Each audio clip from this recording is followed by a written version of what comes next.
नमस्कार जय जगन्नाथ आपण समस्त को स्वागत करुच्ची आम यूट्यूब चैनल को। आशा करुच्ची आपण मैंने भलरे थे। प्रथमे तो मुझे समस्त को धन्यवाद जनाऊँगी कहीं आपण मैंने आम लंका आचार वीडियो टी को बहुत सपोर्ट करते। तो आज रेसिपीटी आम आ गोटे आचार को लेकिन आसचु जो आम आपण सहित शेयर करूँ। व्यवहार कर लेंबू को न फोपाड़ी ता चोपारू केमी आम ये चटपटा आचार बनैबा से वीडियो मुझे आपण सहित शेयर करने को जाऊँगी। आशा करुच्ची आपण को वीडियोटी भल लगे। ताहले चलतु आ डेरी न करिक आरंभ करबा आजर वीडियो। लेंबू चोपार आचार जो एठी आमे देखंतु गोलमोटल लेंबू गुड़ाक नहींछु। एठी आमे लेंबू को काटिकी ता रस बाहर करिकी आमे ताकू ऑलरेडी लंका आचार रे आमे व्यवहार कर सारछु। तो आम पाखरे भी बंची गला एई चोपा गुड़ाक। तो मामा कहले कि चोपा गुड़ाक न फोपाड़ी एथिरे आ गोटे आचार बनैबा। तो मु पचारली केमिति, तो से केमिति को जानिया पे वीडियोटी को शेष पर्यंत देखंतु। एठी आपण देखि पारुथबे एबे तो आमे चोपार रस गुड़ाक बाहर कर सारिछु। बाकी जो चोपा गुड़ाक रही गला से गुड़ा को आमे आहुरी छोट छोट पीस रे काटिकी आमे ताको अलगा रखुछु। एठी तो आमर सब चोपा लेंबू गुड़ाक आमे काटिकी रखिदेले। तापरे एठी आम पाखरे किछि गोटा लेंबू गुड़ाक थिला ताकू मध्ये आमे एठी छोट छोट पीस रे काटिकी रखि दउछंती। जदि आपणक पाखरे गोटा लेंबू गुड़ाक नथिबो ताले किछि असुविधा नै, आपण नॉर्मली चोपा को भी खाली नेकी आपण आचार बने पारिबे। एठी आपण देखि पारुथबे एठी आमे लेंबूर रस को बाहर करिनु। एठी आमे गोटा लेंबू को ही सेमिते काटिकी आमे रखुछु छोट छोट पीस करिकी। तापरे एठी आमे लेंबू ऊपर लूण दउछु। लूण को आमे लेंबू देखिकी ही दउछु। आपण तो जानिथिबे आचार रे लूण टिके बेसी लागे। तापरे आमे लूण को भल भाबे लेंबू सहित मिसई दबा। लेंबू सहित लूण भल भाबे मिसई सारला परे ताकू आमे पाखापाखी 7 रु 8 दिन पर्यंत घोड़ेकी छाड़ी दबा।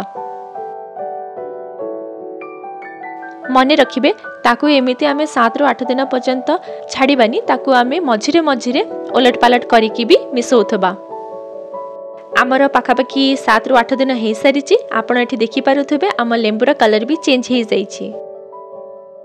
आउ आपण देखि पारुथबे एठी आमर लेंबू भी बहुत सॉफ्ट हो जाइछि।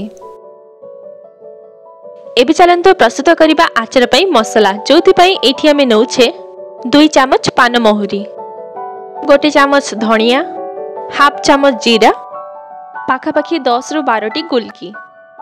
तापरे मीडियम आंच रे आमे सब मसला को भल भाबे भाजीबा जेते पर्यंत स्मेल न आसीछि।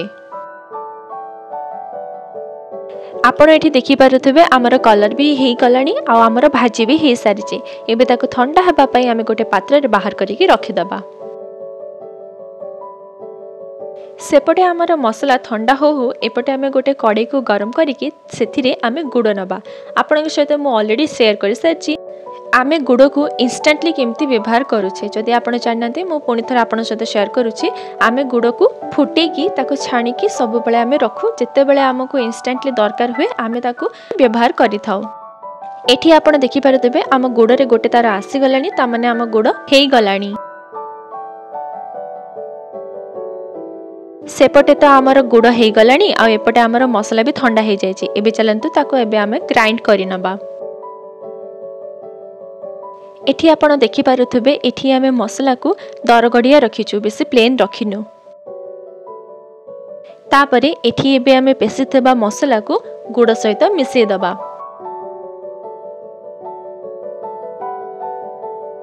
एबे ता उपरे आमे कश्मीरी चिली पाउडर को पकेकी ताको मिसई दबा। तापरे एठी आमे हाफ चमच जुआनी पकेबा आ ता सहित हाफ चमच बीट लूण, कला जीरा, ता सहित एठी अल्प टिके हिंगु पकेकी ताको भल भाबे आमे मिसेबा। तापरे एबे से मसला रे एबे हमर लेंबू को पकेकी भल भाबे मिसेई दबा। तो एठी आपण देखि पारुथबे हमर प्रस्तुत हेई सारिछि चटपटा लेंबूर आचार, जहाको आपण थरे खाइले बारंबार करिकी खाइबा को इच्छा करिवे। एई चटपटा लेंबू आचार को एबे गोटे आमे पात्र रे शिफ्ट करि नबा। तो आपण लेंबू आचार को गोटे भल सफा काच बोतल रे पुरे की ताको डेली डेली टिके खरा रे देबे। एठी आपण देखि पारुथबे आम लेंबू केते ही सॉफ्ट हिचे। तो एटा थिला आज हमर रेसिपी, जहा कि आपण रुटी रे भी खाई परिबे भात रे भी खाई परिबे कि केबे सब्जी भल लागु नथिबो कि खाइबा को मन हो नथिबो ताहाले आपण ए चटपटा लेंबू अचार सहित भी खाई परिबे। आज एतिकी आशा करुँची आपन को आज भिडियोटी आमर भल लगी जदि भल लगी ताहले लाइक शेयर सब्सक्राइब करिया को भूलिबेनी। पुणी थरे देखा गोटे नुआ वीडियो नुआ ब्लॉग सहित। जय जगन्नाथ।